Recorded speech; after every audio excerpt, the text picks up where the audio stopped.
The fist connected with Mara's jaw for the third time that week. She tasted copper, blood, and river water, the flavor of her entire existence in the Pinewood pack. Draven Ironwood stood over her in the cramped cabin, his friends flanking him like jackals circling wounded prey. His face twisted with the particular cruelty that came easy to those born into power. "Get up," he snarled, grabbing a fistful of her dark hair. "I said get up." Mara's knees buckled as he hauled her Stay upright. close to me. The cabin spun. Scared. Through We'll face it blurred together. vision, she saw his companions, Garrett and Cole, blocking the door. No escape. Never any escape. "You forgot your place again, Thornfield." Draven shoved her against the wall, ancient herbs hanging from the ceiling, swayed with the impact.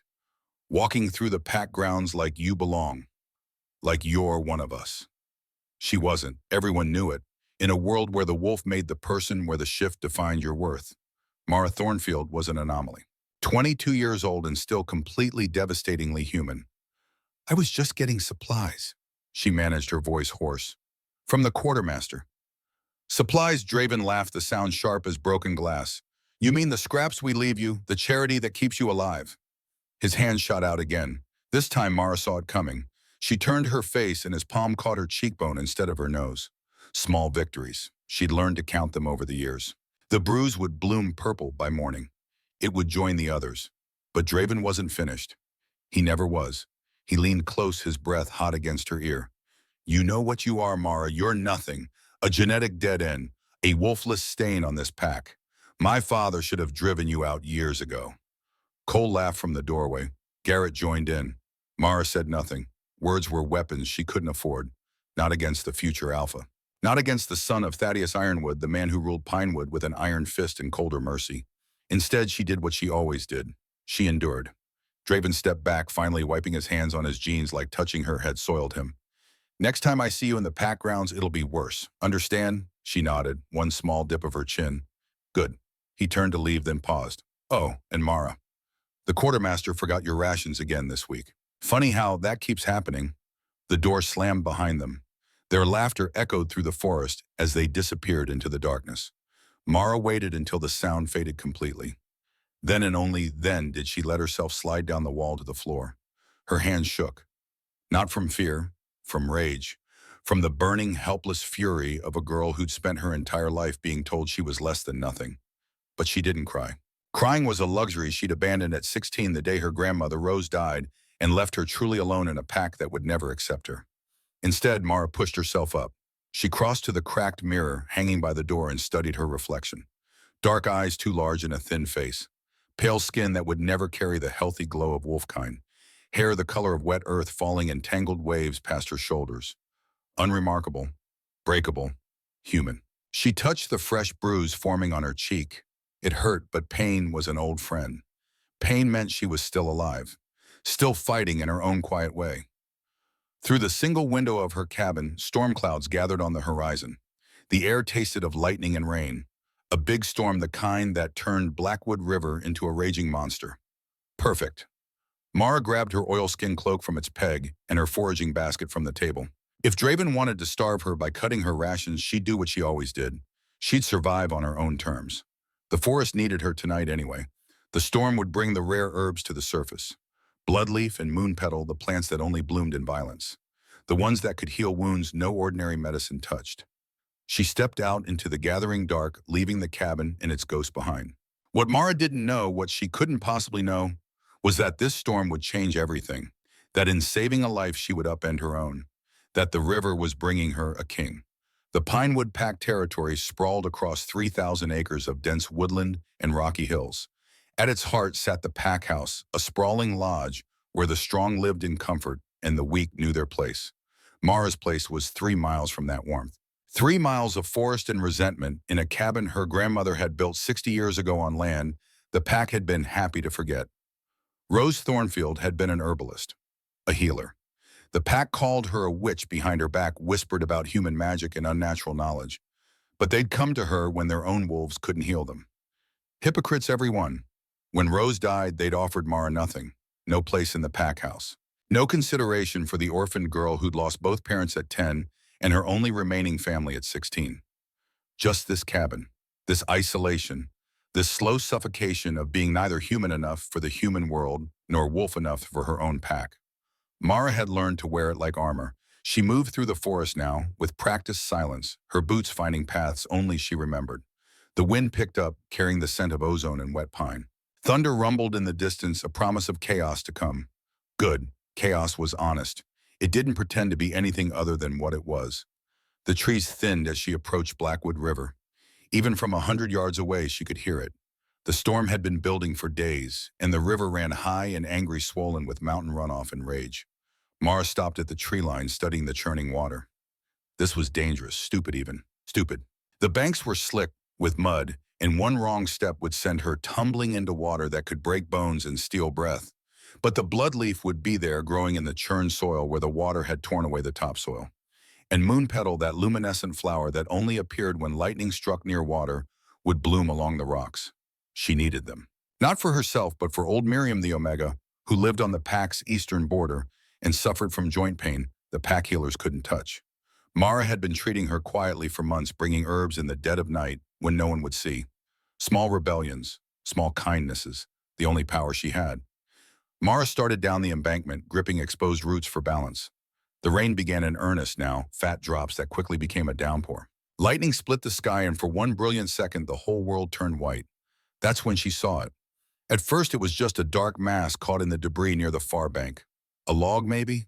A fallen tree. But then it moved, and Mara's breath caught in her throat. Not a log. A wolf, the largest wolf she'd ever seen. It was trapped, one massive back leg tangled in a snarl of branches and river detritus. Its head lifted once, a movement of pure agonizing effort, before falling back into the water. Mara's mind screamed at her to turn around, to run, to get as far from this creature as possible. Every pack law, every survival instinct she possessed told her the same thing: never approach a strange wolf.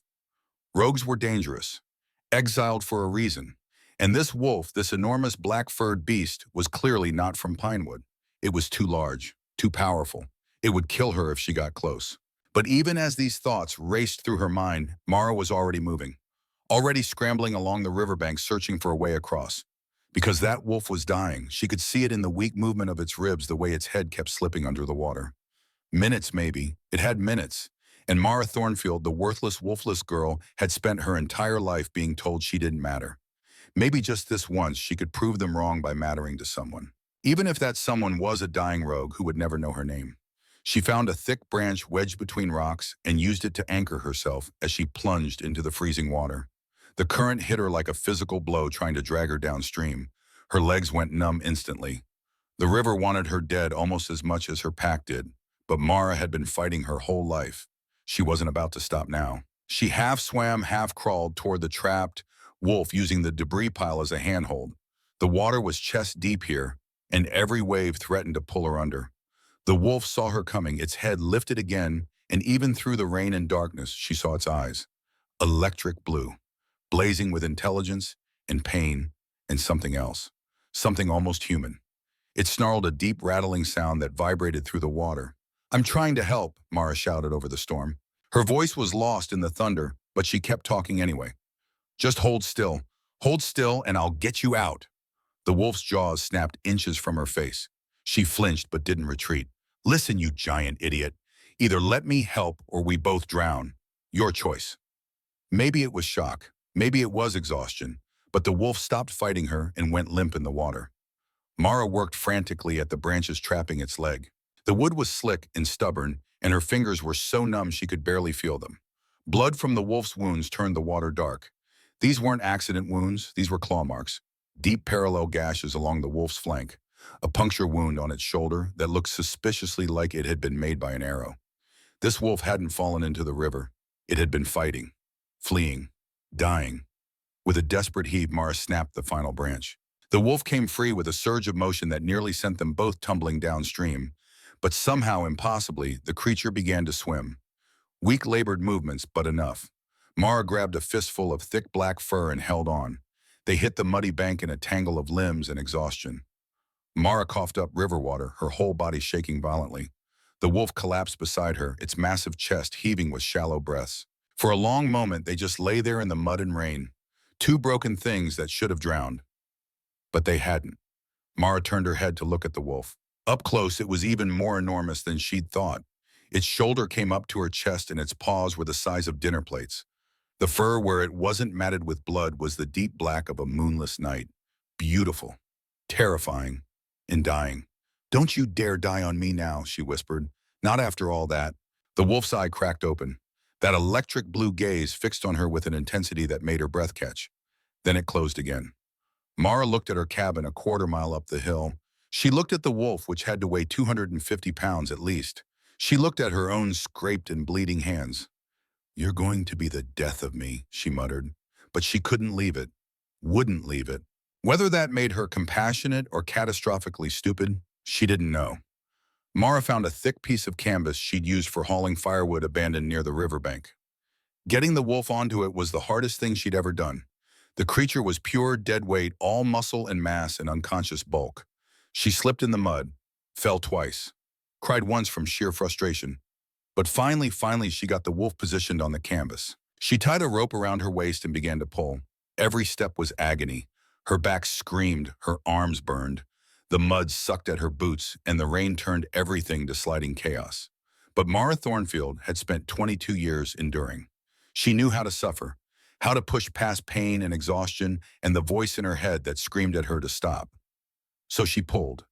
Step by agonizing step, she dragged the dying wolf up the hill toward her cabin. It took 2 hours. 2 hours of slipping and falling and sobbing in the mud. 2 hours of muscles screaming and lungs burning.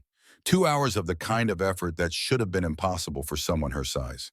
But as Mara's grandmother used to say, the human heart was capable of remarkable things when it decided to care. By the time she reached the cabin, the storm had lessened to a steady cold drizzle. Mara stood at her door, panting, shaking, covered head to toe in mud and blood that wasn't hers.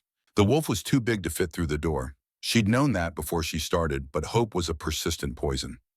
Instead, she dragged the canvas around to the side of the cabin, where an old cellar entrance lay hidden beneath overgrown ivy and a heavy wooden trapdoor. Her grandmother's root cellar, the one place the pack didn't know existed. The perfect hiding place for a secret that could get her killed. Mara heaved open the trapdoor and stared down into the darkness. A wooden ladder descended into the earth, into a space that smelled of damp soil and dried herbs. Getting the wolf down there was another nightmare. She ended up half sliding, half lowering the canvas, nearly breaking her own neck in the process. But finally, the wolf lay on the dirt floor of the cellar. Still breathing, still alive. Barely. Mara climbed down after it, lighting a tallow candle that cast flickering shadows on the stone walls. In the dim light, she could finally see the full extent of the damage. The claw marks were deep and vicious. The arrow wound had festered the flesh around it, turning a sickly purple. Silver. That wound had been made by a silver-tipped arrow, and silver was poison to wolves. It stopped the healing, corrupted the blood. This wolf should have been dead hours ago. "Who did this to you?" Mara whispered, more to herself than the unconscious creature. She fetched her healing supplies. Water-clean rags, her sharpest knife, and the carefully hoarded herbs her grandmother had taught her to use. Yarrow for the blood, comfrey for the wounds, and moon petal, that precious flower crushed into a paste for the silver poisoning. Mara worked for an hour, cleaning and stitching and praying to gods she wasn't sure existed. The wolf twitched occasionally, low growls rumbling in its chest even in unconsciousness. But it didn't wake. She pulled 3 broken arrowheads from its flesh. None silver, thank the gods. The silver wound was the only one, but it was enough to be lethal. Mara crushed the moon petal with willow bark and made a thick green paste. She slathered it onto the festering wound, and the wolf's whole body convulsed. "Shh," she soothed her hand, automatically stroking the massive head. "I know it hurts, but it'll help. I promise it'll help." The words were automatic, instinctive. The same ones she'd used on injured animals as a child when her grandmother had taught her that all living things deserve compassion, even the ones that could kill you. Finally, when she'd done all she could, Mara sat back on her heels. The wolf was bandaged, the worst of the bleeding stopped.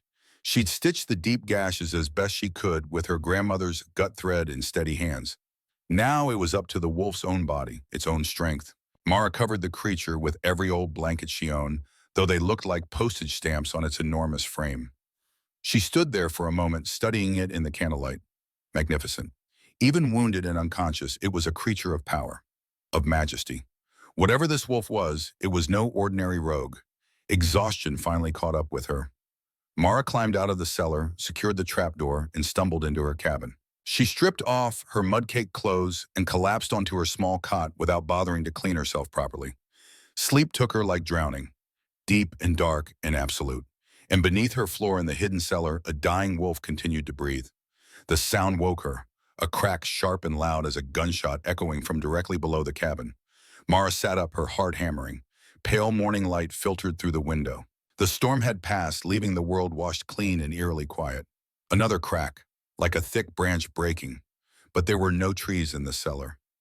Then came a groan, deep-pained and unmistakably human. Mara's blood turned to ice. The shift. That was the sound of bones breaking, reforming, reshaping. The sound every werewolf made when they transformed. But rogues didn't shift back when they were wounded. They couldn't. The wolf form was stronger, healed, faster. Only death or deliberate choice triggered the return to human form. Unless the wolf form was too damaged to sustain, unless the body was giving up, reverting in a last desperate attempt to survive. Mara grabbed the nearest weapon she could find, a cast-iron skillet, and crept to the cellar entrance in her cabin's main room. This door was a false front disguised as part of the floor, but it led to the same underground space. She pressed her ear to the wood and listened. "Damned silver," a voice growled from below. Male, deep, raw with pain and fury. "I'll kill you, Silas. I'll kill you all." A man's voice, speaking coherently, threatening vengeance. This was no mindless rogue. Mara's hand trembled on the door handle. Every instinct screamed at her to leave it closed, to pretend she hadn't heard, to run. But she'd pulled this creature from death. She'd spent hours saving its life. She couldn't just abandon it now. Taking a deep breath, Mara unbarred the door and slowly pulled it open. "Hello," she called down into the darkness. Her voice was steadier than she felt. "Can you hear me?" The cursing stopped. Silence, heavy and predatory, filled the space. "Who's there?" the man demanded. Not a question, a command. The voice carried an edge of authority that made every hair on Mara's neck stand up. "I own this cabin," she said, keeping her tone firm, despite the fear coursing through her. "You're in my cellar. You were a wolf. I pulled you from the river." More silence. Then carefully, "You saved me. Against my better judgment, yes." Mara grabbed a candle from her table, lit it, and started down the steps. The skillet stayed firmly in her other hand. The man was propped against the far wall, wrapped in her blankets. The flickering candlelight revealed him in pieces. Broad shoulders, a lean, muscular torso crisscrossed with fresh stitches and bandages. Arms corded with strength, and a face that looked like it had been carved from stone by an artist who valued power over beauty. Strong jaw, sharp cheekbones, dark hair still wet falling into eyes that glowed with that same electric blue she'd seen in the wolf. He was naked beneath the blankets, and despite the situation, despite the danger, Mara felt heat rush to her face. He was looking at her with the same intensity. Those blue eyes tracked from her face down to the stitched wounds on his own body, then back up. "You did this," he said, not a question, a statement. "The wounds were already there. I just stopped you from dying of them." He touched the green paste on his shoulder, the one covering the silver wound, brought his fingers to his nose and sniffed. His eyes widened. Moon petal, willow bark, comfrey. He looked at her with something that might have been respect. "You know healing. My grandmother taught me." He tried to stand, and Mara watched the precise moment his legs betrayed him. The man was strong, clearly powerful, but the silver poisoning had him in its grip. He slumped back against the wall, breathing hard. The sheer frustration on his face would have been almost comical if the situation weren't so dire. "Who are you?" Mara asked, gripping the skillet tighter. "What pack sent you here?" "I'm not—" he started, then stopped. His gaze sharpened on her, and she felt the weight of his attention like a physical thing. "What pack is this? What territory?" "Pinewood. Alpha Thaddeus Ironwood rules here." Something flickered in his eyes. Recognition, and beneath it, calculation. "And you are Mara Thornfield." He studied her for a long moment. She could see him taking in her worn clothes, her thin frame, the bruise Draven had left on her cheek the night before. "You're wolfless," he said quietly. It wasn't a question, but she answered anyway. "Yes. And they treat you like less than Omega." "They treat me like I don't exist." The words came out harsher than she'd intended. "Which is usually a blessing, except when the future Alpha decides he needs to remind me of my place. But that's not your problem. You need to tell me who you are and what you were doing in Blackwood River with silver in your shoulder." The man tried to push himself up again, managed to get to one knee this time before his strength gave out. He stayed there, breathing heavily, clearly furious at his own weakness. My name, he said slowly, is Ronan. He paused as if expecting recognition. Mara just stared at him blankly. Just Ronan, she prompted. A ghost of a smile touched his lips there, and gone so fast she might have imagined it. Just Ronan, he agreed, for now. Well, just Ronan, you need to stay quiet. If the pack finds you, if they find a strange werewolf in my cellar, they'll kill you. And they'll kill me for helping you. His eyes darkened. Your pack, from what I can scent on you, already treats you with cruelty. The lack of a wolf shouldn't condemn you to abuse. In their world, it does. Mara set the candle down on a shelf. The strong rule. The weak serve, and I'm the weakest thing they've ever seen. No, Ronan said, his voice carrying absolute conviction. You are the strongest person I've met in a very long time. The words hit Mara like a physical blow. She actually took a step back. You don't know me. I know you pulled a dying wolf 3 times your size from a river that should have drowned you both.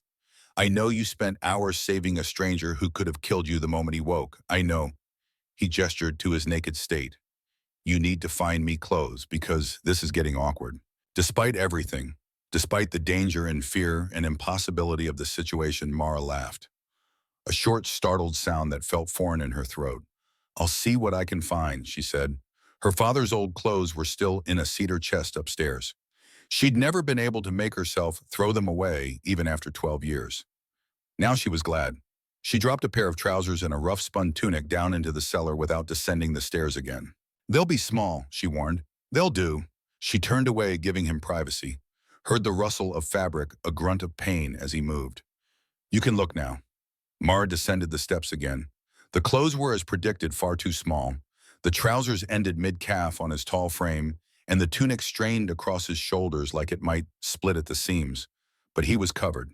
That was something. He'd managed to stand this time, though he swayed slightly. One hand braced against the wall for balance. In the full light of morning filtering down from above, Mara could finally see him clearly. He was tall, well over 6 feet, built like violence and power, all lean muscle and coiled strength. Even weakened, even poisoned, he moved with a predatory grace that marked him as something other, something more. But it was his arm that made her blood run cold. On his left bicep, partially hidden by the too short sleeve, was a tattoo. Dark ink, intricate and unmistakable. A snarling wolf's head crowned with a ring of stylized flames. The sigil of the royal house. The mark of the Alphaking. Oh gods, Mara breathed, taking an involuntary step back.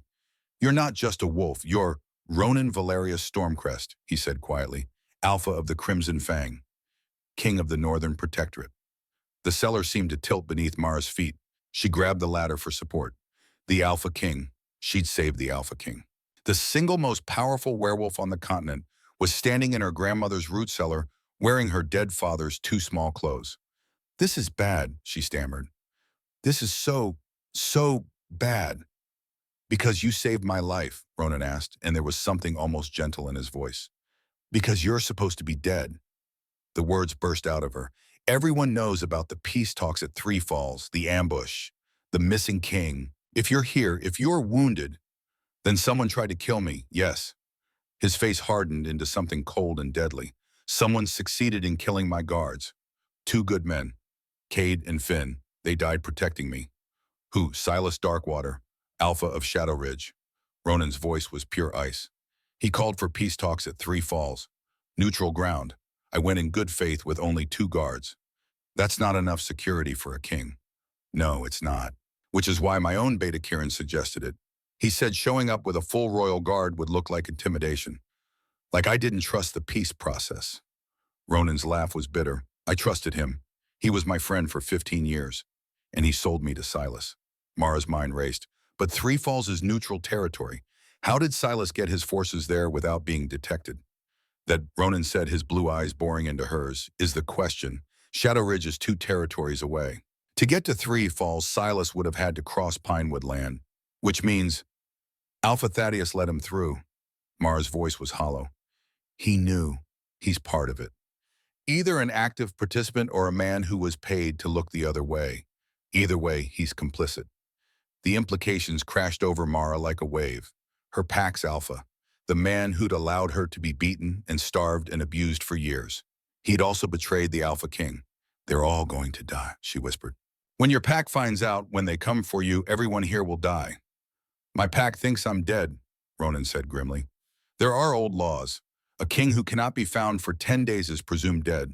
The council can call for a new king. Silas is probably moving on the capital right now, using the chaos to seize power. How long has it been? This is day 2 since the ambush. 8 days left. 8 days before everything fell apart. Mara looked at the man before her. The king who'd been betrayed by those closest to him. The most powerful alpha in the north reduced to wearing 2 small clothes in a hidden cellar. What do you need? She asked. I need to get word to my beta Freya. She's loyal. She's in Silverglen, the capital. If she knows I'm alive, Silverglen is 500 miles from here. I know.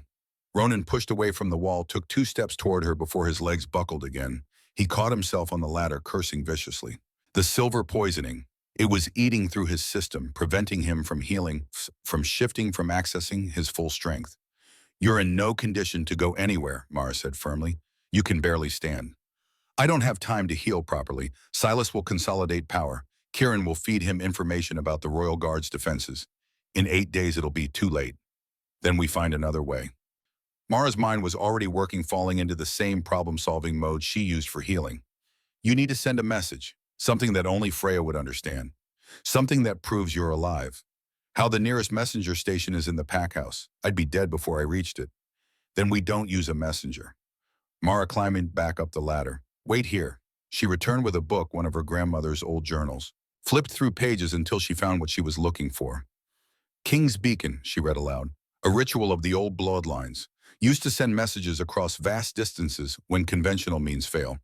It requires, she scanned the ingredients, a king's blood given willingly, iron from the earth, and king's folly mushroom. King's folly. Ronan's eyes lit with understanding. The parasitic fungus that grows on rotted oak. It grows in the old marshland about 2 miles north of here, in the hollow marsh. Can you get it? Mara looked up at him, at this king who was asking, not commanding, who looked at her like she mattered. The pack is searching for you, she said slowly. They found blood by the river. Draven will have told his father about last night, about finding me acting strange. They'll be watching. Then it's too dangerous. The marshland is north. They're searching south by the river. Mara closed the book. They won't expect me to head into the swamp. No one goes there except me. Mara, you stay here. Hide. Don't break anything. She grabbed her foraging basket. And for the love of everything holy, if someone comes, don't try to defend me. You're too weak and you're too important to die for someone like me. Someone like you. Ronan moved faster than she'd thought possible. One moment he was by the ladder, the next he was in front of her, his hand gentle but firm on her wrist. You are the woman who saved the Alpha King's life. You are the only person in this God's forsaken territory who showed me compassion. There is no one more important to protect than you. Mara stared up at him. He was so close she could see the flecks of silver in his blue eyes, could feel the heat radiating from his skin. You're mine to protect now, he said quietly. Whether you want to be or not, you pulled me from death. That creates a bond. Despite everything, the danger, the impossibility, the sheer insanity of the situation, Mara found herself smiling. I'll get your mushroom, Your Majesty. Try not to collapse while I'm gone. She was halfway up the ladder when his voice stopped her. Mara, she looked back. Be careful, he said quietly. Please. Something in his tone made her chest ache, made her believe just for a moment that someone actually cared whether she came back. Always am, she replied. And then she was gone, slipping out into the forest with her basket and her secrets, leaving a king hidden in the darkness below. Neither of them knew that the pack was already closing in, that Draven Ironwood was tracking her, even now, suspicion and malice burning in his cruel heart, that everything was about to explode. But Mara moved through the trees like a ghost, silent and unseen, and allowed herself a moment of something that felt dangerously close to hope. For the first time in her life, someone had called her important, and the world would burn before she'd let them down. The hollow marsh was a place the pack avoided. 2 miles of treacherous wetland where the ground shifted beneath your feet and the water hid sinkholes that could swallow a wolf whole. The trees grew twisted and strange here, their roots exposed like broken bones, their branches reaching toward the sky like desperate fingers. It was also where the rarest plants grew, the ones that needed darkness and decay to thrive. Mara moved through the marsh with practiced caution, testing each step before committing her weight. Her boots squelched in the mud, and the morning mist clung to her like a second skin. Behind her, the forest proper had given way to this waterlogged wasteland, Ahead, somewhere in the gray light, filtering through the canopy, grew the king's folly mushroom. She just had to reach it before the pack found her. Back in the cellar, Ronan waited. 8 days. That's all they had before the council declared him dead, and everything he'd built collapsed into chaos. 8 days to get a message to Freya to rally the royal guard to expose the conspiracy. 8 days to save a kingdom. And Mara, the worthless, wolfless girl, was the only one who could help him. The absurdity of it would have made her laugh if the stakes weren't so terrifyingly high. She spotted the oak grove ahead, the ancient trees half submerged in standing water. Their trunks were thick with rot, perfect hosts for the parasitic fungus that only grew in these conditions. King's Folly, named for the mad king who'd consumed it seeking visions and had instead found only death. But in the right hands prepared correctly, it became something else. A conduit for power, a way to bridge impossible distances. Mara waded into the water, feeling the cold seep through her boots. The first oak tree she checked yielded nothing. The second showed promise, a cluster of pale mushrooms clinging to the rot, but they were the wrong variety. The third tree held her prize. Growing in a spiral pattern up the trunk, each cap the size of her palm, and colored like old bruises, was King's Folly. Mara carefully cut them free with her knife, placing each one gently in her basket. That's when she heard the voices. Can't be far. Tracks lead this way. You sure looks like she's just foraging again. She was acting strange last night, jumpy, hiding something. Mara's blood turned to ice. She recognized those voices, pack enforcers, and they were close, too close. She pressed herself against the oak tree, barely breathing. Through the mist, she could make out shapes moving between the trees. 4 of them, maybe 5. Thaddeus wants her watched, one of them continued. Says she might know something about the rogue sent by the river. She's just a wolfless girl. What would she know? Exactly what I said. But the Alpha's been acting strange too, ever since those Shadow Ridge wolves came through 2 weeks ago. Mara's ears sharpened. Shadow Ridge. That was Silas's pack. Keep your voice down, another enforcer hissed. You know we're not supposed to talk about that. Why not? We all saw them. Whole battalion crossing our territory like they owned it. And Thaddeus just let them pass. He had his reasons. Yeah. Well, those reasons better be good, because if the King's Council finds out we harbored an enemy force, the King's dead. Everyone knows it. A pause, then quieter. Maybe. Or maybe someone just wants us to think that. The voices faded as the enforcers moved deeper into the marsh, heading away from her position. Mara waited 5 full minutes, counting her heartbeats before she dared to move. She had what she needed. Time to go. But as she turned to leave, movement caught her eye. On a fallen log 20 feet away, partially hidden by undergrowth, sat a radio. One of the enforcers must have set it down and forgotten it. It crackled with static. Then a voice cut through, clear and cold. Ironwood, report. Thaddeus's voice came next, tense and strained. The girl hasn't been found yet. My men are searching. Find her. If she's hiding the king, I want them both dead before nightfall. That was a different voice. One Mara didn't recognize, but the accent was distinctive. Shadow Ridge. Silas. The king is weak, Thaddeus replied. If he's even alive. The silver. I don't pay you for excuses. Thaddeus, I pay you for results. Silas's voice dripped with contempt. Or do I need to remind you what happens if the council learns about your little secret, about the half-breed bastard you've been hiding for 16 years? Silence. When Thaddeus spoke again, his voice was hollow. You don't need to remind me. Good, because if this goes wrong, if the king survives, your son, Corwin, won't be the only thing you lose. I'll make sure your entire bloodline is erased, starting with that useless pup Draven. Draven is my heir. Draven is a liability who can't keep his mouth shut. In fact, a pause. The sound of movement. Draven, come here. Mara's hands clenched around the basket. She shouldn't be listening. Should run, but her feet were rooted to the mud. Yes, Alpha Silas. That was Draven's voice. Eager, obedient. Your father tells me you've been watching the Thornfield girl. I have. She's hiding something. I know she is. Then perhaps you should lead the search party. Show your worth. I will. I'll find her, and when I do... The transmission cut off, just static, then nothing. Mara didn't wait to hear more. She grabbed the basket and ran. The marsh tried to slow her. Mud sucked at her boots. Water splashed with each frantic step. Behind her, she heard shouts. The enforcers had heard her. But Mara knew this marsh, had been coming here since she was a child, following her grandmother on herb-gathering expeditions.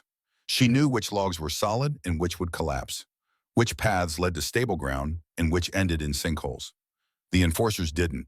She heard a yelp of surprise as one of them found a hidden pool, cursing as another sank knee-deep in mud. Their wolf forms would be useless here, too heavy, too easy to trap. Mara was small, light, human. For once being weak was an advantage. She burst from the marsh line and into the forest proper, her lungs burning. Didn't slow. Couldn't slow. Not until she saw her cabin ahead, small and ordinary, and hiding the most dangerous secret in the north. Mara practically fell through the door, slamming it behind her and throwing the bolt.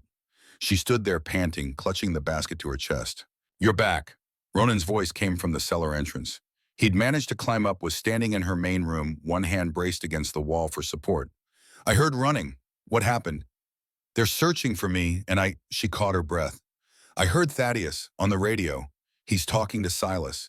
They know you might be alive. They want us both dead." Ronan's face hardened into something cold and lethal. "They're moving faster than I thought." "There's more." Mara set the basket down with shaking hands. "Thaddeus has a son, a half-breed, 16 years old, named Corwin. Silas is using it to blackmail him." "A half-breed?" Ronan's eyes narrowed. "That's a death sentence for both father and child if the old laws are enforced. Silas has leverage. Thaddeus is trapped. He's part of this, but not by choice." Mara looked at Ronan. "Does that change anything?" "It explains his compliance, but not his cruelty." Ronan moved to the window, peering out through the gap in the curtains. "He still allowed you to be abused, still harbored enemy forces, still stood by while Silas tried to murder me.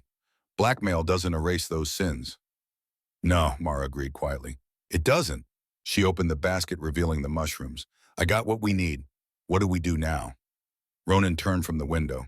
Even weakened, even wearing too small clothes and fighting silver poisoning, he looked every inch a king in that moment. "Now," he said, "we send a message that will shake the foundations of this kingdom." The ritual was simple in theory, complex in execution. Ronan sat at Mara's small table, the king's folly mushrooms arranged before him. In the book's ancient script, the instructions were clear. Blood, iron, fungus, intent. "The beacon needs a carrier," Ronan said, studying the page. "Something alive. Something that can travel vast distances." "I know a peregrine falcon," Mara offered. "She nests in the cliffs to the east. I've been leaving her scraps for years. I suppose you could say she's a friend." "A falcon," Ronan nodded slowly. "Fast, intelligent. It could work. Can you call her?" "I can try." While Mara prepared the raw meat she kept for such occasions, Ronan began the ritual. He crushed the mushrooms with practiced efficiency, mixing them with iron shavings from an old nail. The paste turned a sickly gray. Then came the blood. He drew his knife, Mara's knife actually, the one she'd used to stitch his wounds, and cut across his palm without hesitation. Blood welled up dark and rich. "The blood must be given willingly," he said, letting it drip into the mixture. "Forced blood carries no power. Only that which is freely offered can bridge the distance."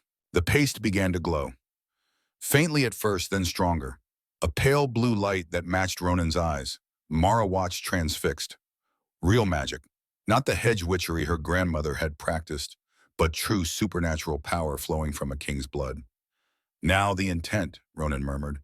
He placed both hands over the glowing paste and closed his eyes. "Freya Moonwhisper, Beta of the Crimson Fang, sister of my heart, hear me." The light pulsed. "I am alive. I am in Pinewood territory, 3 miles east of the Blackwood River crossing. Silas Darkwater and Kieran Shadowbane have betrayed the crown. Thaddeus Ironwood is complicit. 8 days remain before the council declares me dead. Rally the royal guard. Come swiftly. Come armed. Trust no one but yourself." The paste flared brilliant blue, then dimmed. When Ronan lifted his hands, the mixture had hardened into a small stone, still faintly luminous. "When your falcon carries this, Freya will know," he said. "She'll feel it. The call of her king. She'll come." A screech from outside announced Nyx's arrival. The peregrine landed on Mara's windowsill, head cocked, fierce eyes studying them both. Mara approached slowly, the raw meat in one hand. "Hello, old friend. I need a favor." The falcon took the meat, delicately swallowed it whole. Mara stroked her feathers, whispering words of affection and apology. Then Ronan approached, moving with careful respect. He tied the glowing stone to Nyx's leg with a thin leather cord. "Fly north," he commanded, and his voice carried that same alpha authority that made the air shimmer. "To Silverglen, to the woman with hair like fire and eyes like amber. To Freya Moon Whisper, fly swift, little sister. The kingdom depends on you. Nyx screeched once spread her wings and launched into the sky. They watched until she was just a speck against the clouds. Now what? Mara asked. Now we wait, and we prepare for what's coming. But they didn't have to wait long. The howl that split the afternoon air was a summons. An Alpha's call commanding all pack members to gather. Thaddeus Ironwood was rallying his forces, and he was coming for them. They came at sunset when the shadows were long and the light turned everything to blood and gold. Mara saw them through the window. 40 wolves, maybe more, surrounding the cabin in a loose circle. Their eyes glowed in the dimming light. Predators. Killers. At their heads stood Thaddeus Ironwood in human form, his face carved from granite and old rage. Beside him another man, taller, leaner, with eyes that held nothing but cold calculation. Silas Darkwater. Mara's breath caught. The conspiracy made flesh. They're not here to negotiate, Ronan said quietly. He stood beside her at the window, his presence solid despite his weakness. They're here to finish what they started. How do you want to do this? The truth. Ronan straightened, and for a moment the silver poisoning seemed to fall away. For a moment he was pure Alphaking. I'm tired of hiding, tired of running. If I die standing, as a king should. Mara felt something crack open in her chest, terror and pride and something fiercer. Then we stand together, she said. His hand found hers, squeezed once. Together. They walked to the door. Mara unbolted it, opened it wide. The pack stared at them. 40 pairs of eyes glowing with wolf light. Thaddeus stepped forward, his face a mask of conflicting emotions. Mara Thornfield, step away from the rogue. You are in danger. No, Mara said, her voice steady. I'm exactly where I choose to be. You don't understand what you've done, what you're harboring. I understand perfectly, Alpha Thaddeus. She used his title like a weapon. I'm harboring a man who was ambushed on your territory with your knowledge. A man whose guards were murdered while you looked the other way. Shock rippled through the assembled wolves. Murmurs, confusion. Thaddeus's face darkened. You're speaking of things you don't understand, girl. I understand more than you think, Mara shot back. I understand about Shadow Ridge forces crossing Pinewood land 2 weeks ago. I understand about secret arrangements and blood money. I understand betrayal. Silas laughed. The sound was like ice cracking. The wolfless girl has teeth. How amusing. He looked at Ronan. You must be the rogue causing all this trouble. Big for a lone wolf. Got a name? Ronan smiled. It was all edges. I do. Ronan Valerius Stormcrest, Alpha of the Crimson Fang, King of the Northern Protectorate. The silence that followed was absolute. Then chaos. The wolves shifted, restless, uncertain. Some dropped to their knees immediately. Others looked to Thaddeus for guidance. A few clearly, Silas's men began to circle wider. Lies, Silas spat. The king is dead. I made sure. He caught himself. But too late. You made sure. Ronan's voice dropped to a lethal purr. Go on. Tell them. Tell them how you ambushed a peace delegation, how you murdered Cade and Finn, how you shot me with silver and left me to drown. Proof, Thaddeus demanded, but his voice shook. Show us proof of your claim. Ronan pushed up his left sleeve. The tattoo blazed in the dying light. The crowned wolf. The royal sigil. Unmistakable. Is this proof enough? He asked quietly. Or shall I recite the private words spoken at your oath ceremony 15 years ago, Thaddeus, when you swore fealty to my father and promised to guard the northern borders with your life? Thaddeus went white. You knew, someone in the pack whispered. You knew he was here. I was protecting you, Thaddeus started. All of you, Silas promised. I promised that if you cooperated, your secret would remain buried, Silas interrupted smoothly. But it seems you've failed to uphold your end of our bargain, Thaddeus. The king lives, the girl lives. This is unfortunate. He gestured and 6 wolves stepped forward. Shadow Ridge enforcers, massive and scarred. Kill them both, Silas commanded, and anyone who tries to interfere. The enforcers lunged. Ronan moved to meet them, but Mara saw the moment his strength failed, saw him stumble, his legs buckling. The silver was still in his system, still poisoning him. He couldn't fight, not like this, but he tried anyway, shifting partially. His hands became claws. His eyes blazed blue fire. He caught the first enforcer and threw it aside with desperate strength. The second one hit him like a battering ram. Ronan went down, hard blood blooming on his bandages, fresh wounds tearing open. No, Mara screamed. She didn't think, didn't plan, just moved. She grabbed the iron skillet from inside the door and brought it down on the wolf's skull with every ounce of strength she possessed. The impact rang like a bell. The wolf yelped and stumbled back. Mara stood over Ronan, the skillet raised, her whole body shaking with adrenaline and terror and fury. "You want him," she shouted at the circling wolves. "You go through me first." They laughed. Of course they laughed. She was human. Breakable. Nothing. The third enforcer batted her aside like an insect. Mara flew through the air, hit the ground hard. Pain exploded through her shoulder. The skillet clattered away. Through blurred vision, she saw Ronan try to rise. Saw him fall again, coughing blood. They were going to die here. Both of them. And then Silas reached into a sack one of his men carried. Pulled something out. Threw it on the ground at Thaddeus's feet. It rolled once, twice, and stopped. Draven's head stared sightlessly at the sky, his mouth frozen in an eternal scream. Thaddeus made a sound that wasn't quite human, a howl of pure, unadulterated anguish. "Your son talked too much," Silas said casually. "Always bragging, always running his mouth. I needed him silenced before he revealed our arrangement to the wrong people. You killed my son." Thaddeus's voice was broken. "Dead. My son. I killed a liability. Be grateful I'm leaving your half-breed alive. For now." Something snapped in Thaddeus Ironwood. Mara saw it happen, saw the exact moment the alpha broke. He shifted. Not the controlled transformation of a practiced wolf, but a violent, agonized change. Bones cracking, muscles tearing, a howl of grief and rage splitting the air. Then the massive gray wolf that had been Thaddeus launched itself at Silas. "Stop him!" Silas shouted. But half of Thaddeus's wolves were staring at Draven's severed head in horror. The other half were backing away from their alpha's rage. Even Garrett and Cole Draven's former friends stood frozen in shock. Civil war erupted in the clearing. Thaddeus's loyal wolves turned on Silas's enforcers. Families who'd lived side by side for generations suddenly became enemies. The air filled with snarls and screams. And in the middle of it all, Mara crawled to Ronan.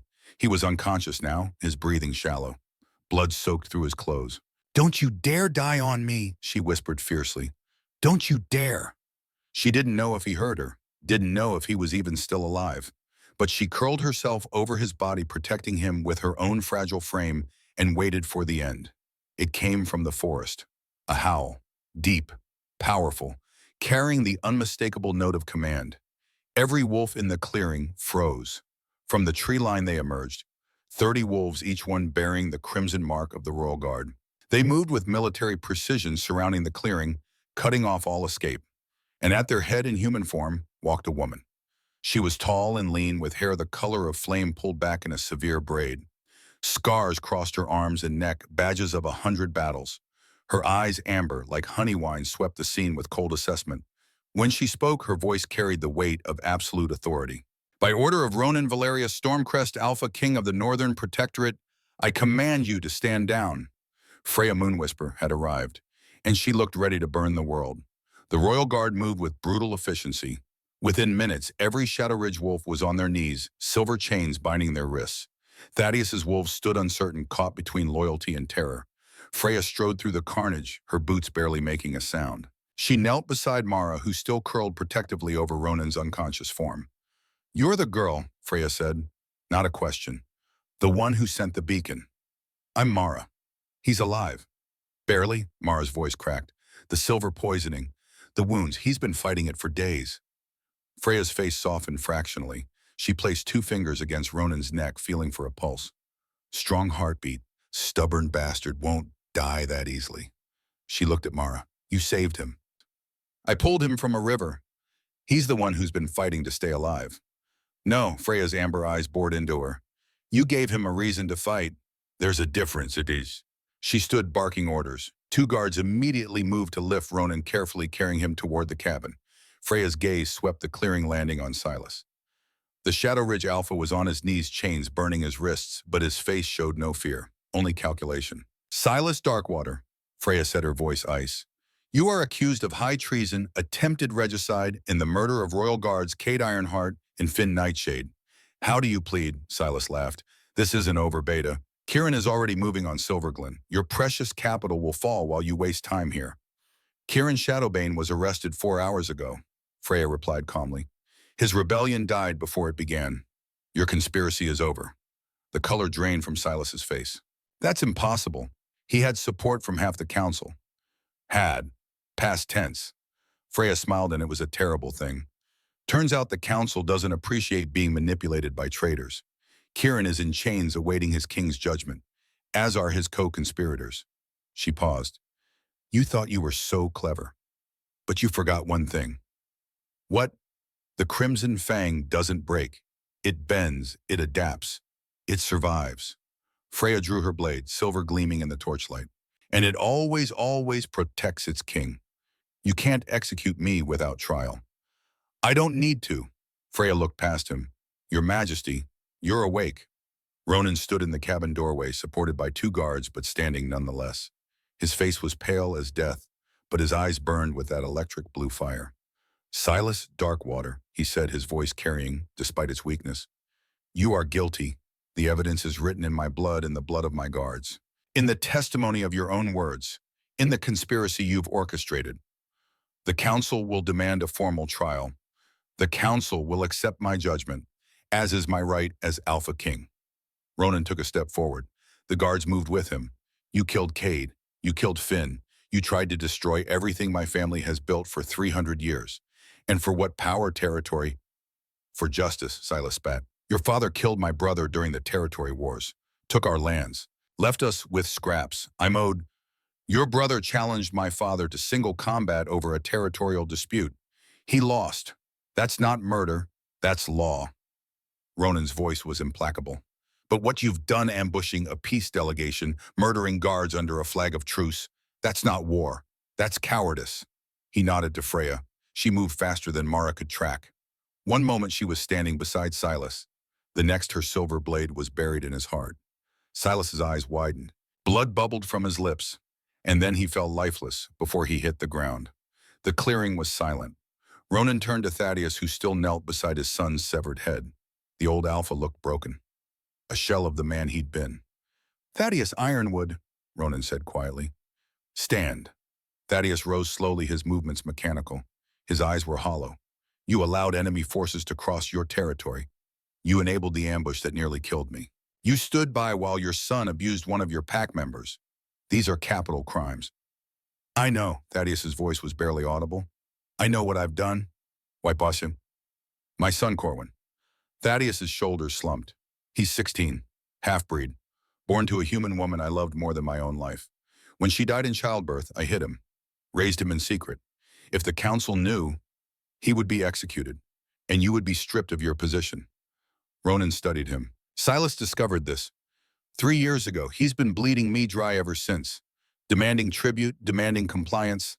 I thought if I just gave him what he wanted, he'd leave Corwin alone. Instead, he used you to get to me. I didn't know it would be you, Thaddeus said desperately. I swear on my life I didn't know he was planning to kill the king. I thought it was just another power play, another territory grab. When I realized it was too late. Ronan's voice held no sympathy. And in your desperation to protect one son, you enabled the murder of another. Silas killed Draven because you were no longer useful. Thaddeus flinched like he'd been struck. Your Majesty? Mara's voice surprised everyone, including herself. She stepped forward, every eye turning to her. May I speak? Ronan nodded. Thaddeus Ironwood is guilty, Mara said clearly. He allowed me to be abused for years. He turned a blind eye while his son tortured me for the crime of being born human. He harbored traitors. He enabled murder. Thaddeus closed his eyes, waiting for the final blow. But Mara continued, her voice softening. He was also a father trying to protect his child, a man caught between impossible choices. Draven's death. She looked at the severed head, felt nothing but a distant, cold satisfaction. Draven's death was justice. Cruel justice, but justice nonetheless. He hurt me. He hurt others. His father allowed it because he was too weak to stop him. She took a breath. But Corwin is innocent, a 16-year-old boy who had no part in any of this.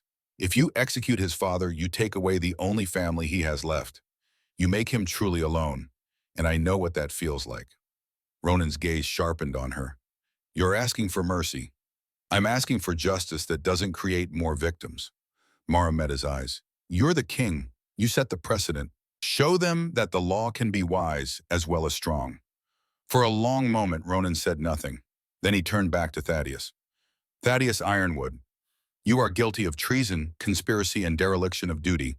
The penalty is death." Thaddeus nodded, accepting it. "However," Ronan continued, "Mara Thornfield has spoken on your behalf, and her words carry weight with me." He paused. "You will be stripped of your wolf. You will be exiled from Pinewood territory. You will live as a human for the remainder of your days, forbidden from ever shifting again." Horror dawned on Thaddeus's face. For a werewolf, losing the wolf was worse than death. "But Ronan said your son Corwin will be taken into my household as a ward of the crown. He will be educated, protected, given every opportunity to prove his worth. If he chooses to serve the crown with honor, he may rise as high as his abilities allow. His half-breed status will be overlooked." Thaddeus fell to his knees again, this time in gratitude. "Thank you. Thank you, Your Majesty. Don't thank me. Thank the woman who chose compassion over vengeance." Ronan looked at Mara. "Though Goddess knows you had every right to demand his death." Mara said nothing, just stood there feeling the weight of 40 pairs of eyes on her. "As for you," Ronan's attention turned to the assembled Pinewood wolves. "Your alpha has fallen. Your pack is without leadership. By law, I should dissolve Pinewood entirely, redistribute your lands as punishment for harboring traitors." Fear rippled through the pack, but that would punish the innocent along with the guilty. Ronan straightened even as blood seeped through his bandages. "Pinewood pack will be placed under crown supervision for 1 year. A new alpha will be appointed by royal decree.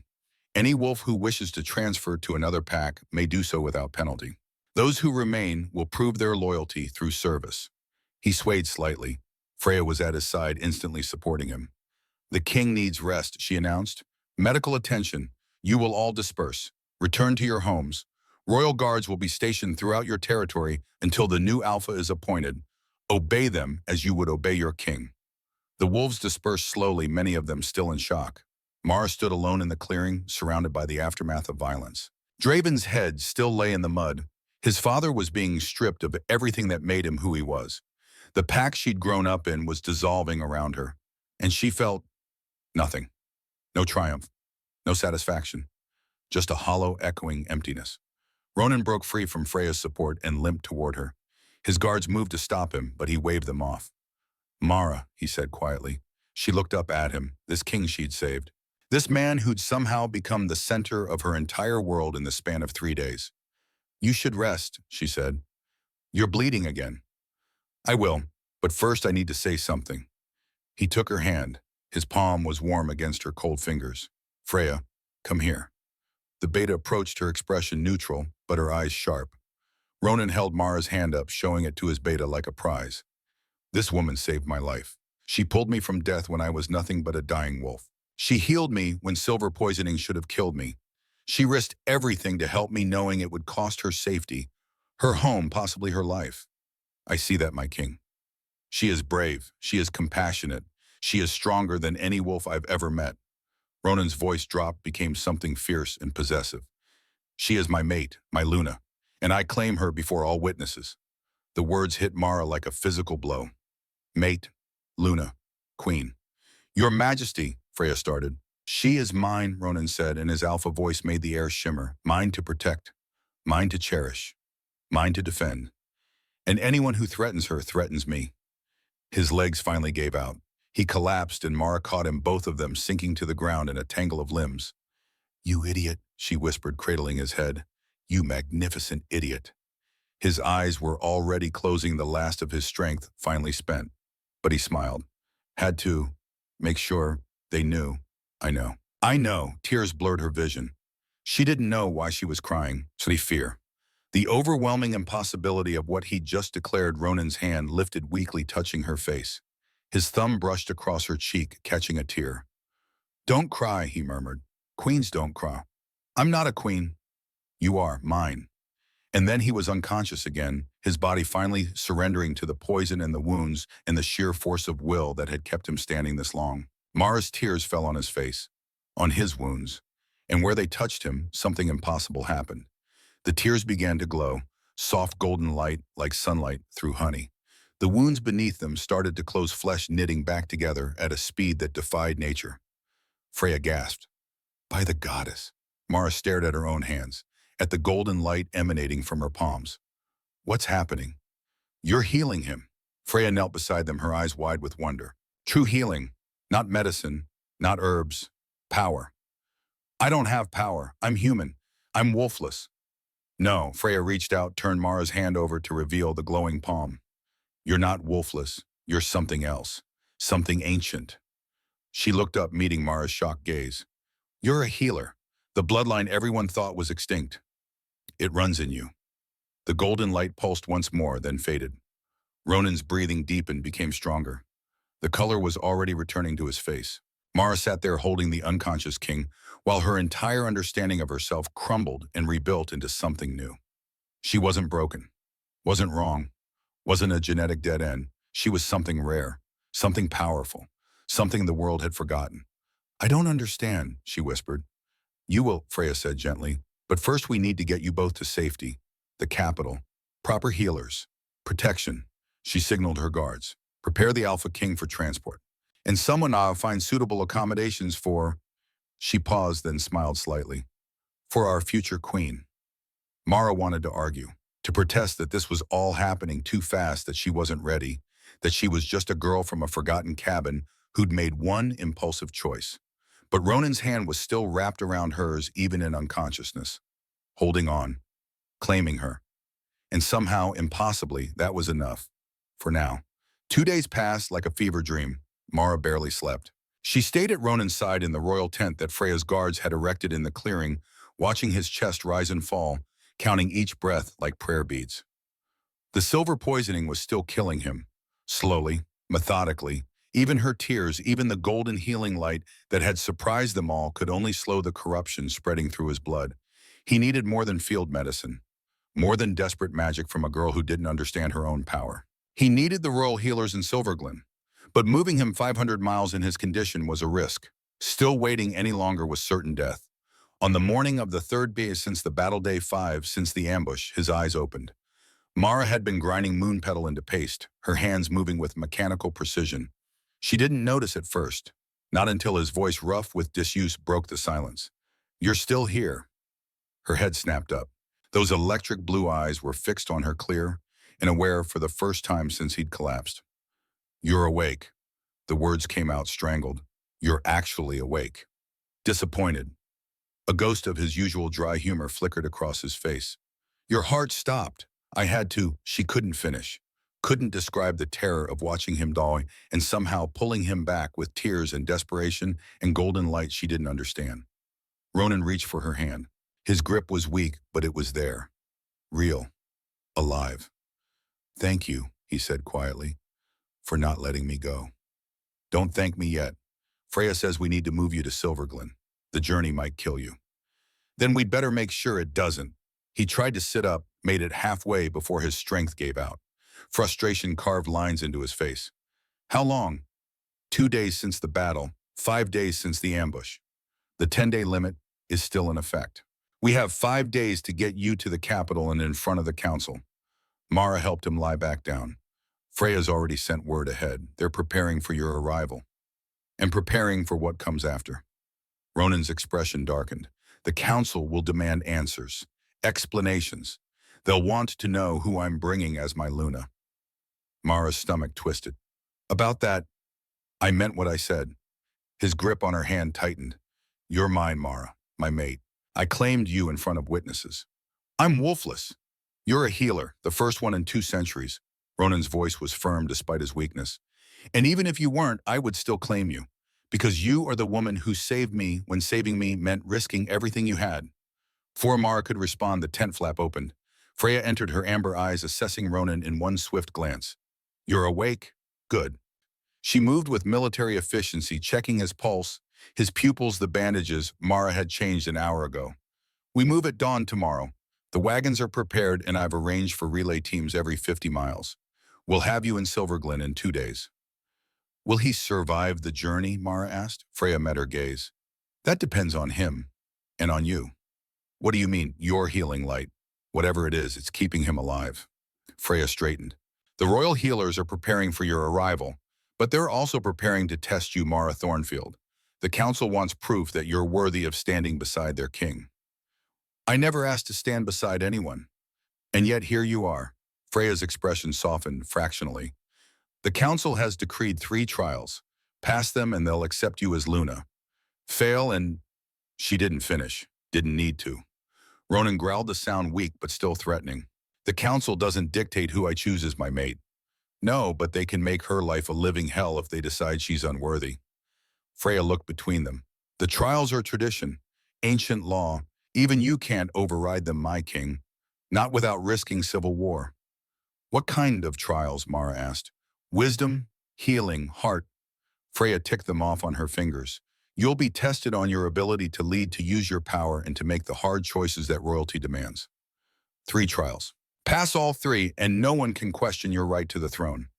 Mara looked at Ronan, at the man who'd called her his, who'd claimed her in front of his people, who was dying because he'd been betrayed by those he trusted most. I'll do it, she said. Whatever they want, I'll do it. Because the alternative was walking away. And she'd already proven she wasn't capable of that, not when it came to him. The journey to Silverglen was brutal. They traveled in a specially designed wagon, its interior cushioned with furs and blankets, to absorb the worst of the road's impact. Mara rode with Ronan, her hands glowing with golden light, more often than not fighting to keep the silver poison from spreading. Freya rode beside the wagon, her royal guards surrounding them in tight formation. They changed horses every few hours, pushing hard, racing against the 10-day deadline. Ronan drifted in and out of consciousness. When he was awake, he told her stories. About his childhood, about the weight of the crown, about Cade and Finn, the guards who died protecting him. Cade had a daughter, he said on the second night, his voice barely audible over the wagon's rattle. 6 years old, named Lily. She'll grow up without a father because I trusted the wrong person. That's not your fault. Isn't it? I'm the king. Trust is a luxury I can't afford. But I trusted Kieran, loved him like a brother. His jaw clenched. And he sold me to my enemies for what? Revenge power. Love, Mara said quietly. He lost someone he loved, and he blamed you for it. That doesn't justify what he did. No, but it makes him human. Even wolves are human at their core. We all break differently. Ronan turned his head to look at her. You're very wise for someone so young. I'm 22. Ancient, then. The corner of his mouth quirked up, practically a crone. Despite everything, Mara laughed. It felt strange, foreign, like a language she'd forgotten how to speak. What will you do to him? She asked. To Kieran. I don't know. Ronan closed his eyes. Part of me wants him dead, wants to watch him bleed for what he took from me. But another part, he trailed off, remembers the friend he used to be. Yes. They rode in silence for a while. Then Ronan's hand found hers in the darkness. Whatever happens in Silverglen, he said, whatever the trials demand of you, know that you have a choice. You can walk away, go back to your cabin, live your life free of all this political insanity. Is that what you want? No. His grip tightened. But I won't trap you, won't force you into a life you didn't choose. You've spent enough time being powerless. Mara looked at their joined hands, at the man who'd given her the one thing she'd never had before, the power to choose her own fate. Then I choose this, she said. I choose you, whatever comes next. His eyes opened, blazing with that electric blue fire. You're sure? I pulled you from a river, dragged you up a hill, and spent 5 days keeping you alive. I think we're a little past the point of uncertainty. Ronan laughed. It turned into a cough, blood flecking his lips, but he was smiling. You're going to be a terrifying queen, he said. Good. Someone needs to keep you in line. They reached Silverglen at dusk on day 7 since the ambush. The capital was a sprawling city of stone and steel built into the side of a mountain. At its peak stood the royal palace, a fortress of dark granite and soaring towers that looked like it had grown from the mountain itself. Thousands of wolves lined the streets as they passed. Some cheered, some stared. All of them craned for a glimpse of their returning king, and the wolfless girl who rode at his side. The palace doors opened, and a small army of healers descended on the wagon. Ronan was taken immediately, carried on a stretcher to the royal chambers. Mara tried to follow, but Freya caught her arm. They need space to work, she said gently. And you need rest. A bath. Food. When was the last time you ate? Mara couldn't remember. Time had become a blur of healing light and desperate prayers. Come.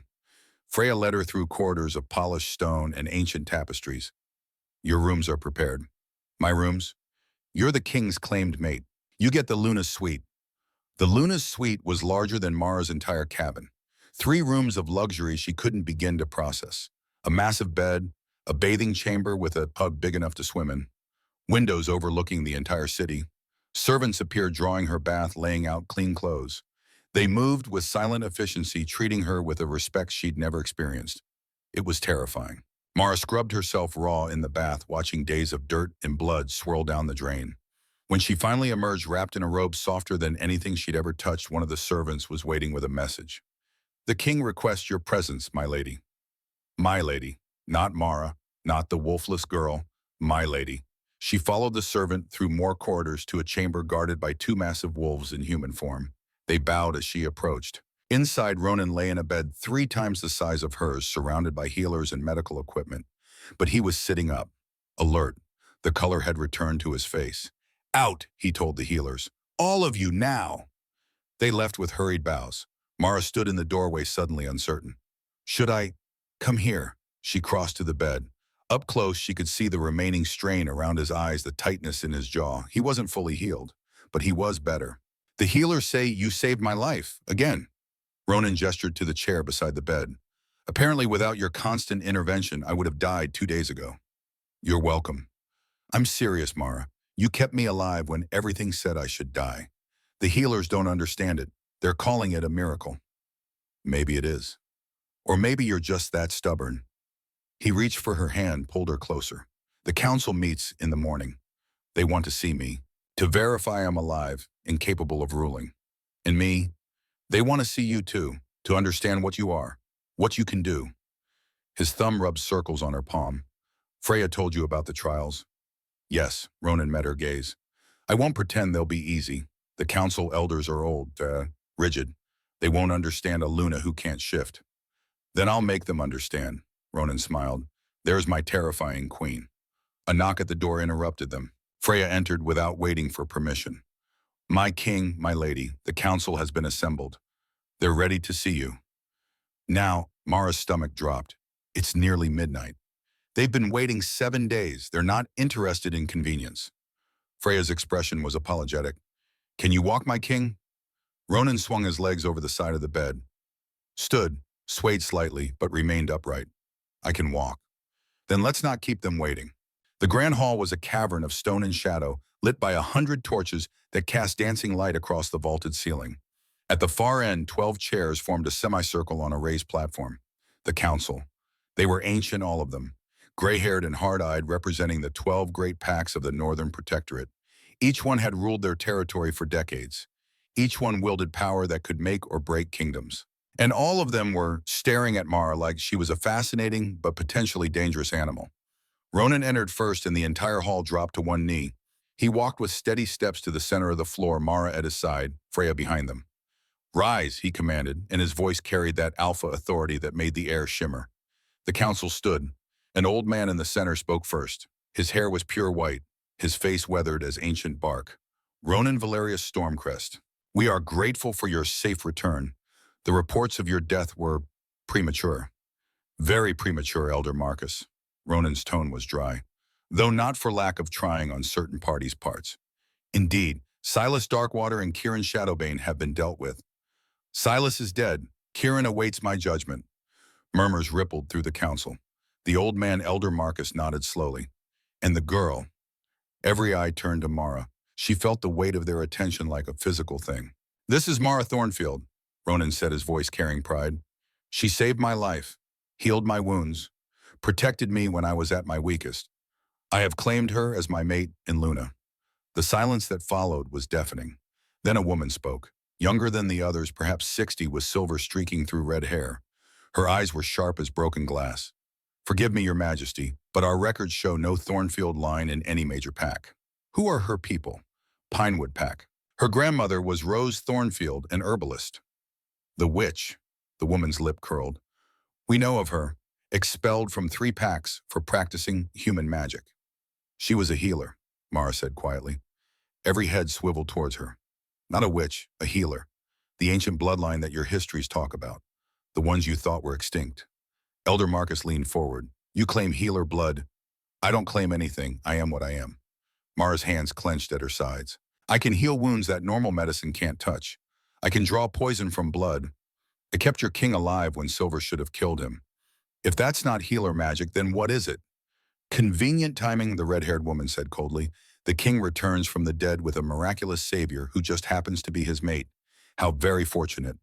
Fortunate, Mara's voice sharpened. I nearly died pulling him from a river.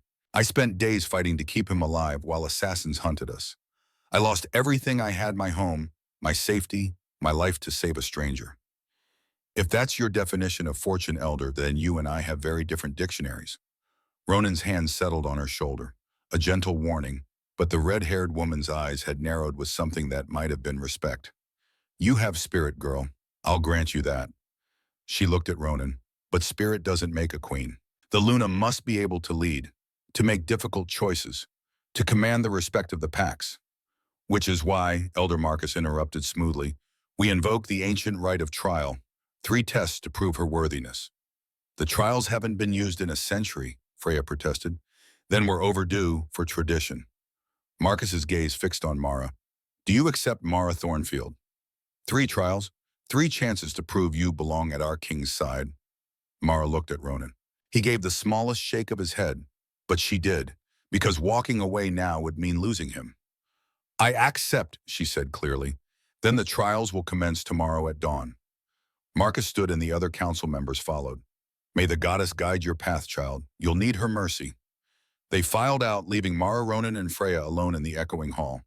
Well, Freya said dryly, that went better than expected. Elder Iris only called you a witch once. Is that the red-haired one? Yes, she's actually on your side, believe it or not. She just enjoys being dramatic. Mara's legs suddenly felt like water. She sat down hard on the stone floor. Ronan knelt beside her, ignoring his own weakness. Second thoughts. No, just overwhelmed.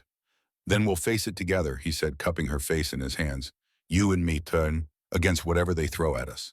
He kissed her forehead, a gentle, lingering touch that made her chest ache. Then we'll show them together. The first trial began at dawn. Mara stood in a different hall, smaller but no less intimidating. The 12 council members sat in their chairs. Before them, 2 wolves in human form knelt, chains binding their wrists. Alphas, she could tell by the power radiating from them, even in submission. Elder Marcus spoke. The trial of wisdom. 2 packs stand before you, Blackpine and Riverbend. They have been at war for 3 years over territorial disputes. The Blackpine Alpha claims Riverbend violated their borders. The Riverbend Alpha claims Blackpine killed their scouts. Blood has been spilled on both sides. As Luna, you must mediate this conflict. Find a solution that brings peace. Mara approached the 2 alphas. They wouldn't meet her eyes, wouldn't acknowledge her authority, because she had none.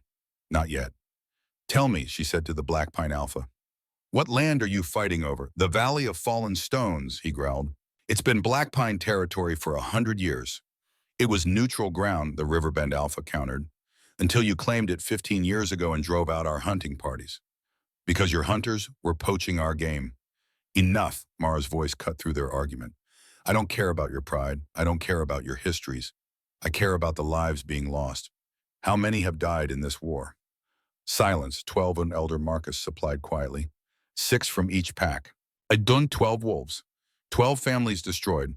For what a valley neither of them would share, Mara thought of Draven, of Silas, of all the death she'd witnessed in the past week. The valley will become neutral ground again, she said firmly. Shared hunting territory. Blackpine will hunt on even days, Riverbend on odd days. Any wolf from either pack caught hunting on the wrong day will face punishment from both alphas. That's ridiculous, Blackpine snarled. We own that land. You own nothing but the blood on your hands. Mara's voice was steel. Both of you, you've spent 3 years killing each other over dirt and pride while your packs suffered, while children grew up without fathers, while mates died alone. She moved closer, forcing them to meet her eyes. But it stops now. You will form a joint council. 2 wolves from each pack. They will oversee the valley, settle disputes, ensure the peace holds. And if either of you breaks this agreement, if either of you allows pride to spark another war, I will personally strip you of your ranks and install alphas who actually care about their people more than their egos. The hall was silent. Is that clear? Mara demanded. Both alphas bowed their heads. Yes, my lady. Elder Marcus leaned back in his chair, something that might have been a smile touching his ancient face. The trial of wisdom is complete. The girl passes. 1 down, 2 to go. The second trial was held in the palace healing ward. 10 wolves lay on cots, their bodies ravaged by silver poisoning. The same poison that had nearly killed Ronan. Their wounds festered, their breathing shallow. They were dying. The trial of healing, Elder Iris announced. These warriors fought against Silas's forces. They were wounded by silver weapons. Our healers have done all they can, but the poison has spread too deep. They have hours, perhaps. No more. She looked at Mara. If you are truly a healer, if the ancient blood runs in your veins, then save them. Prove your power is real. Mara approached the first cot, a young wolf barely 20, his face twisted in agony. Silver burns covered his chest and arms. She placed her hands on his wounds and closed her eyes. The golden light came slowly at first. A trickle, a whisper. She pulled it from somewhere deep inside, from a place she'd never known existed until Ronan had awakened it. The light flowed from her palms into the warrior's body. She felt the silver poison, could sense it like black venom spreading through his veins. She wrapped the light around it, burned it away, pulled it from his blood like extracting splinters. The warrior gasped. His eyes flew open. The burns began to heal. Flesh knitting back together, scars fading to pink, then white, then nothing. Mara moved to the next cot, and the next, and the next. Each healing took more from her. By the fifth warrior, her hands were shaking. By the eighth, she could barely stand. But she didn't stop. She couldn't stop. Not while there was still life to save. The 10th warrior was the worst. An older wolf, his entire torso blackened with silver burns. The healers had already written him off as dead. Mara placed her hands on his chest and poured everything she had left into him. The golden light blazed so bright it lit the entire room. She felt the poison resist, felt it fight back. But she was stronger. She was a healer. This was what she was born to do. The warrior's eyes opened. He took a deep, shuddering breath, and Mara collapsed. She woke in strong arms. Ronan had caught her, was lowering her gently to the ground. Enough, he said, his voice rough with worry. She's done enough. All 10 live, Elder Iris said, her voice filled with wonder. All 10. Silver poisoning that should have killed them, and she burned it away like it was nothing. Not nothing, Mara managed, her voice weak. Everything. It cost everything. Ronan held her against his chest. Then you've proven yourself twice over. Elder Iris knelt beside them. The trial of healing is complete. The girl passes. 2 down, 1 to go. They gave her 2 hours to rest before the final trial. Mara spent them in Ronan's chambers, drinking broth that one of the healers insisted would restore her strength. It tasted like hot grass, but she forced it down. The trial of heart is the hardest, Ronan said. It tests your ability to make the choices that leadership demands, the choices that have no right answer. What will they ask me to do? I don't know. Each trial is different, but he hesitated. It will hurt. Whatever they ask you to judge, it will hurt. Everything hurts lately. I'm getting used to it. When she entered the grand hall for the 3rd time, she found it arranged differently. A single chair sat in the center, and kneeling before it, chained and broken, was a man she recognized. Thaddeus Ironwood. The trial of heart, Elder Marcus intoned. This man conspired against your king. He allowed enemy forces to cross his territory. He enabled the ambush that nearly cost Ronan his life. He stood by while his son abused you for years. Thaddeus wouldn't look at her. His eyes were fixed on the floor. He is guilty by his own admission. The law demands death for treason. Marcus's voice was implacable. But there are extenuating circumstances. He was blackmailed, threatened. His half-breed son used as leverage. The council members shifted uncomfortably. As future Luna, the judgment is yours, Marcus continued. What punishment does Thaddeus Ironwood deserve? Death for his crimes or mercy for his impossible position? The hall went silent. Mara looked at the broken man before her, the alpha who had ruled Pinewood with cold indifference, who had allowed Draven to torment her, who had turned a blind eye to her suffering. She should want him dead, should demand his execution. It would be justice, but she thought of Corwin, the 16-year-old half-breed boy who'd already lost everything, who would lose his father too if she spoke the word. She thought of Rose, her grandmother, who'd always said that mercy was the hardest choice, the one that required true strength. Thaddeus Ironwood is guilty, Mara said clearly. He enabled treason. He allowed abuse. He made choices that cost lives. Thaddeus closed his eyes, accepting it. But he is also a father who was trapped between impossible choices, a man who loved his son enough to betray his honor trying to protect him. Mara took a breath. Draven's death was justice. Cruel justice delivered by the very man Thaddeus tried to serve. That is punishment enough for a father. She stepped closer to the kneeling alpha. Thaddeus Ironwood, I sentence you to exile. You will be stripped of your wolf as the king has decreed. You will live as a human for the remainder of your days, but you will also serve the crown as an advisor on half-breed integration. You will help create a world where children like Corwin are not used as weapons against their parents, where mixed blood is not a death sentence. She looked up at the council. Your laws created this tragedy. Your rules about bloodline purity gave Silas the leverage he needed. Thaddeus is guilty, yes. But so are you, so is every wolf who ever condemned a half-breed child for the crime of being born.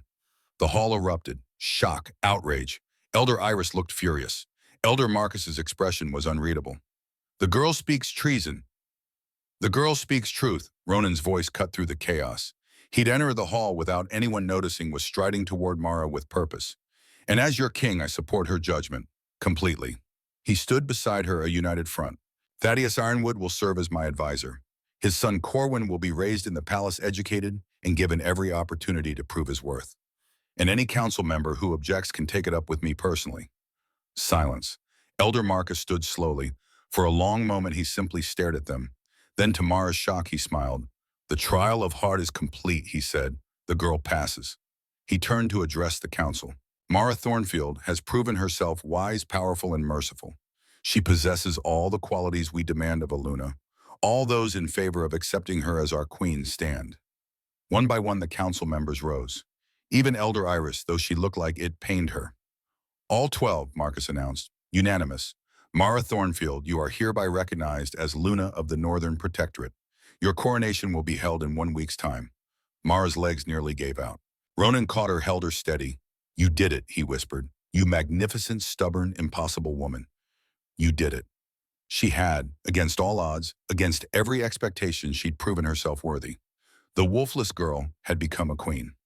The week that followed was a blur of preparations. Seamstresses measured her for gowns she could barely comprehend. Advisors tutored her on protocol and politics. Freya drilled her on the names and territories of every major pack in the Protectorate. But in the quiet moments when the palace slept and the world was still, Mara would slip into Ronan's chambers. They would sit together in comfortable silence, his hand in hers, both of them marveling at how far they'd come in so short a time. On the 5th day, a boy arrived at the palace. Corwin Ironwood was small for 16, with his father's gray eyes and his mother's gentle features. He looked terrified. Mara met him in one of the sitting rooms away from the formality of court. You're her, he said quietly, the one they're talking about, the healer queen. I'm Mara, and you're Corwin. My father, he said you saved his life, even after everything. I saved him for you, not for him. Mara gestured to a chair. Sit, please. Corwin sat, his movements cautious, like he was waiting for the trap to spring. I'm half-breed, he said. Everyone knows. They whisper about it, about how I'm an abomination. You're not an abomination. You're a child who had no choice in how you were born. Mara leaned forward. Your father made mistakes, terrible mistakes, but he loved you enough to risk everything trying to protect you. That's not nothing. He's lost his wolf because of me. He's lost his wolf because of his own choices. Not yours, never yours. Mara's voice was firm. You will live here. You will be educated. And if anyone treats you poorly because of your blood, you come to me. Understand, Corwin's eyes filled with tears. Why would you help me? Because I know what it's like to be called worthless, to be treated like a mistake. Mara reached across the table, took his hand. And because the world needs to change, you and I, we're going to change it. When Corwin left an hour later, he was smiling, a tentative, fragile thing, but real. Ronan found her watching the boy walk away. You're going to adopt every outcast in the kingdom, aren't you? Probably. Mara turned to him. Is that a problem? Not even a little bit. He kissed her temple. Though we might need a bigger palace. The coronation was held on day 10 since the ambush, the final day before the council could have declared Ronan dead. Mara wore a gown of deep emerald green, the color of forest shadows. Silver thread traced patterns across the fabric like vines. Her hair, for once tamed and braided, was woven with moonflowers. She looked in the mirror and barely recognized herself. You ready? Freya appeared in the doorway, resplendent in her formal beta armor. No. Good answer, Freya grinned. Come on, can't keep your kingdom waiting. The grand hall was packed. Every major alpha in the Protectorate stood in attendance. Hundreds of wolves, all dressed in their finest, all here to witness history. At the far end, Ronan waited. He wore black and crimson, the royal colors. The crown of the Alpha King sat on his brow, a circlet of dark metal and fire opals. He was magnificent and terrifying, and hers. Mara walked the length of the hall, and with each step the wolves bowed, a wave of submission and respect rolling before her. When she reached the dais, Ronan took her hand. Mara Thornfield, Elder Marcus intoned, his voice carrying through the hall. Do you swear to serve the Northern Protectorate with wisdom and mercy, to lead with compassion and strength, to stand beside your king in times of peace and war? I do, Mara said clearly. Then by the power vested in me by 3 centuries of tradition, I name you Luna, Queen of the Northern Protectorate, first of the Healer Queens. He placed a crown on her head, lighter than Ronan's silver instead of dark metal, set with moonstones that caught the light. It was the weight of the world, and Mara bore it. The hall erupted in cheers. Ronan pulled her close, kissed her in front of everyone. A claim, a promise, a future. When they finally broke apart, he whispered in her ear, ready to change the world, my queen. With you always. 6 months later. Mara stood on the palace balcony, one hand resting on the gentle swell of her belly. The sun was setting over Silverglen, painting the sky in shades of gold and crimson. Behind her she heard voices, laughter. Ronan was in the gardens below, teaching Corwin how to negotiate treaties. The boy had found his calling not as a warrior, but as a diplomat. He would make an excellent advisor someday. Freya sparred with the younger guards, her red hair flying. She'd become more than a beta. She'd become family, as had Thaddeus, working tirelessly on the new half-breed integration laws. He would never have his wolf back, but he had purpose. And his son. That was enough. There you are. Ronan appeared behind her, wrapped his arms around her waist. His hands settled over hers on her belly. Our child will be different. Like you. Like Corwin. They'll be perfect. Like you. Ronan turned her to face him. You were never nobody, Mara. You were always this person. You just needed the world to catch up. Below them, Corwin called up. Are you two going to stand up there all night? The feast is getting cold. Mara laughed. We should go down. In a minute. Ronan held her close. They said you were nothing, he whispered. And I became everything, Mara finished. Hand in hand they walked back into the palace, into the feast, into the life they'd built from river water and desperation and the stubborn refusal to give up. The wolfless girl had become a queen, and the world would never be the same.